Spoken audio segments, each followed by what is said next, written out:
Kaixo lagunok. Dagoeneko iritsi zaigu udari agur esateko garaia, eta udazkena ate joka daukagu kale kantoiaren bueltan. Armairua ireki dozue eta zuen buruari galdetu diozue. Zein izango da denboraldi honetan joera nagusia? Ongi da. Gaurko saioan gomendio batzuk emango dizkizuet zuen janzkera joera berrietara moldatzeko.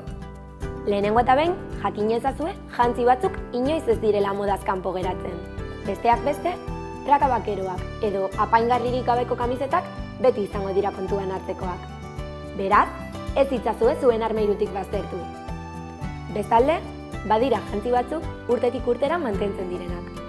Adibidez, pitillo prakak funtsezkoak izan zireniaz, eta aurten ere hala izango dela antzeman daiteke.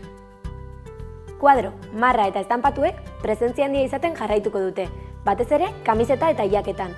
Hala ere, praketan ere ikusi ahal izango ditugu. Jakei dagokienez, iaz tendentzia izan ziren larruzko jakak modan jarraituko dute. Beraz, iaz bat erosi bazenute gorde ezazuen egu hontarako. Eta hala ez bada, zertan zabiltzate. Joan eta erosi zuena. Horrez gain, beroki luzeak ere dendetan aurkituko dituzu. Leunak edo laukidunak, eta parkak ere asko erabiliko dira.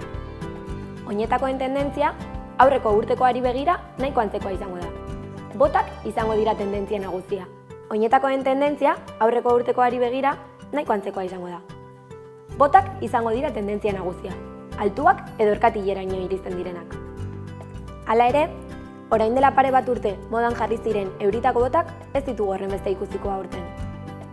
Bestalde, erosotasunari begira, zapatila pare bat ezin izango da falta zure armairuan. Oleztarrek ez ustean harrapatuko gaitu zapatilen diseinu ausart eta biziekin. Jantzi osagarriei dagokienez, funtsezkoak izango dira udazken negu denboraldirako.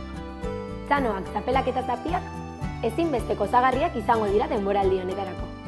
Hauek, kolore, testura eta estanpatu ezberdinekin aurkitu ahal izango ditugu, eta gure jantziekin kombinatuz gero punta-puntako itxura lortuko dugu. Beraz, iaz ez bazinen ausartu erakusleioan ikusi zenuen txapel politori erosten, hau da zure aukera. Beno lagunak, gaurkoz amaitutzat emango dugu gure programa. Kontuan hartu gure gomendioak eta bete zuen armairuak negu honetan itxurarik punteroena lortzeko. Ondo segi eta laster arte. Aio!